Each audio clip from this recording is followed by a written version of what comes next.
नमस्कार. ग्रंथ सूक्त सत्र तिसरं. सूत्र भगवान परशुराम.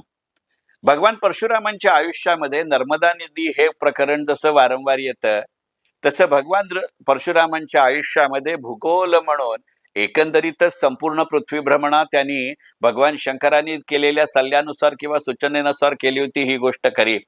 आजच्या परिभाषेत बोलायचं झालं तर अगदी इराण अफगाणिस्तान पर्यंत भगवान परशुरामांनी प्रवास केल्याचे दाखले आहेत. साहजिकच त्यावेळेला त्या भूगोलांची नावं काही वेगळी होती. पण त्याच पद्धतीने जर विचार करायचा झाला तर जसं नर्मदा नदी हे एका वेगळ्या अर्थानं भगवान परशुरामांच्या आयुष्याचा टप्पा आहे, तसंच काश्मीर हा भूभागही भगवान परशुराम यांच्या आयुष्यातला एक निर्णायक वळणाचा टप्पा आहे. आणि म्हणूनच आजच्या ग्रंथसूक्तामध्ये तिसऱ्या सत्राचं सूत्र भगवान परशुराम असताना आपल्या आजच्या छोटेखानी व्हिडिओचा विषय भगवान परशुराम आणि काश्मीर. तसंही तुम्ही अनेक जण गमतीने म्हणाल की एकंदरीतच अलीकडच्या काळामध्ये काश्मीर हा माझा विषय अभ्यासाचा नसला तरी निदान औत्सुक्याचा आणि कुतूहलाचा झालाय. आणि एखादा आपला भाग दुखरा असला की वारंवार त्याच्यावरच ठेच लागत जाते. तसं काहीसं माझं काश्मीर बद्दल झालंय का मला माहिती नाही. आता कोणतंही पुस्तक, कोणतंही व्यक्तिमत्व, त्याच्याविषयीची माहिती असं वाचत असताना त्याच्या संदर्भामध्ये काश्मीर हा विषय आला की माझा अँटिना वर जातो, हे मी जरा सुद्धा नाकारत नाही. आणि त्यामुळेच ग्रंथसूक्तच्या या सत्रामध्ये भगवान परशुराम हा विषय घेत असताना त्यानिमित्तानं वेगवेगळी पुस्तकं आपल्यासारख्या चोखंदळ माणसांसमोर सादर करत असताना जेव्हा जेव्हा वाचन केलं गेलं जेव्हा काश्मीर हा किंवा काश्मीर हा शब्द आला तेव्हा माझा अँटिना वर गेला, हे मी जरा सुद्धा नाकारत नाही. हीही त्या भगवान परशुरामांची कृपा असं म्हणायला हरकत नाही. तर या मुद्द्याचा विचार करत असताना जाणवणारी सगळ्यात पहिली महत्वाची गोष्ट म्हणजे भगवान परशुरामांच्या आयुष्यात काश्मीर हा विषय अत्यंत सक्रिय, सकारात्मक अशा पद्धतीनं आलाय.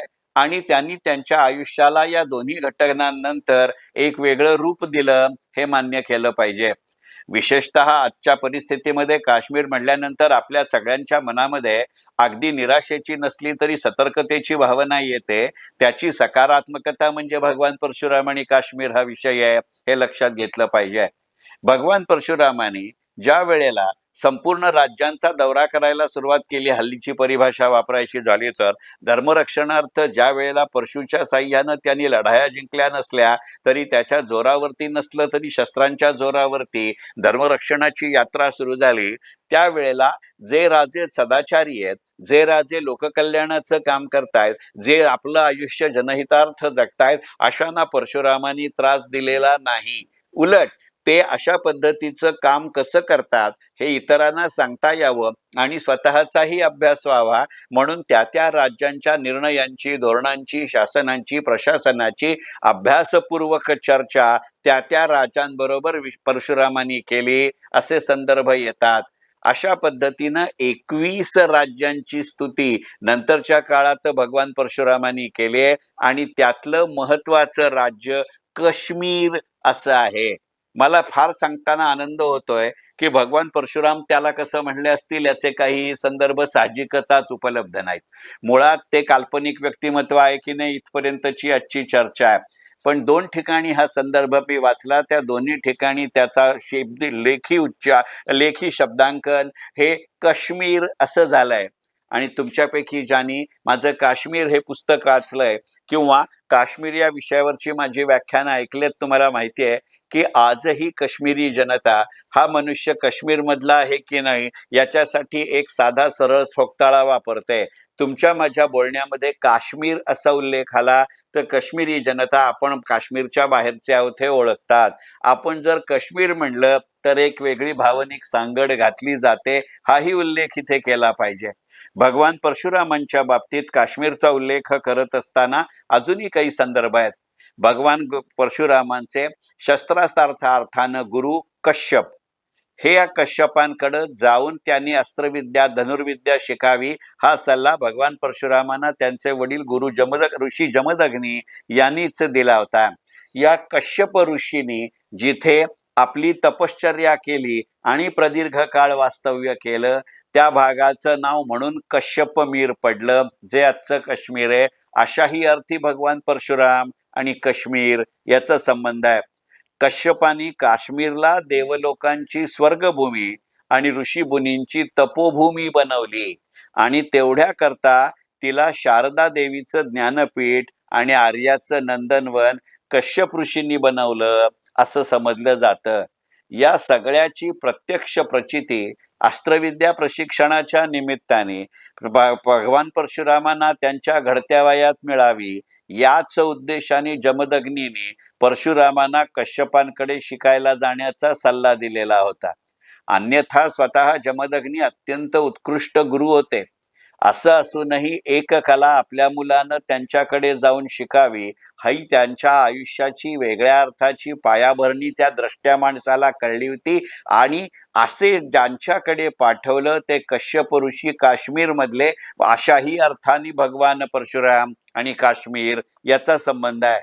भगवान परशुराम आणि काश्मीर याचा उल्लेख करत असताना शेवटचा या व्हिडिओतला मुद्दा म्हणजे ज्या वेळेला अशा पद्धतीचं संपूर्ण भारत भ्रमण करून धर्मरक्षणार्थ जे अन्यायी राजे होते यांची राज्य मिळाल्यानंतर त्यांना काही त्या परशुरामांना राज्याच्या प्राप्तीमध्ये किंवा त्याचे राजे होण्यामध्ये जरा सुद्धा स्वारस्य नव्हतं.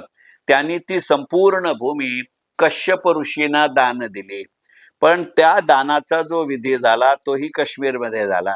अशा वेळेला कश्यप ऋषीने विश्वामित्रांना असा सल्ला दिला की आता एकदा ही भूमी दान दिल्यानंतर यापुढे तुला त्या धर्मरक्षणार्थ सुद्धा शस्त्र वापरण्याची इच्छा नसल्यानंतर या प्रक्रियेमध्ये ज्या पद्धतीची ब्रह्महत्या राजहत्या झाली त्याचं परिशीलन म्हणून, त्याचं परिमार्जन म्हणून, त्याचं प्रायश्चित्त म्हणून तू तपोधारणा केली पाहिजेस. पण ती तपोधारणा अशा भूमीत करू नकोस की जी तू दान दिलीस. त्यामुळे या भूमीच्या बाहेर जा आणि मग त्यातनं परशुरामांनी उचललेल्या पावलांमुळे कोकणापासून केरळपर्यंतची भूमी ही निर्माण झाली.